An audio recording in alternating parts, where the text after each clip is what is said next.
सुमनसवन्दित सुन्दरि माधवि चन्द्र सहोदरि हेममयि मुनिगणवन्दित मोक्षप्रदायिनि मञ्जुळवासिनि वेदनुते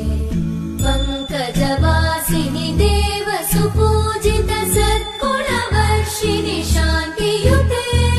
जय जय हे मधुसूदन कामिनि आदिलक्ष्मि जय पालय माम्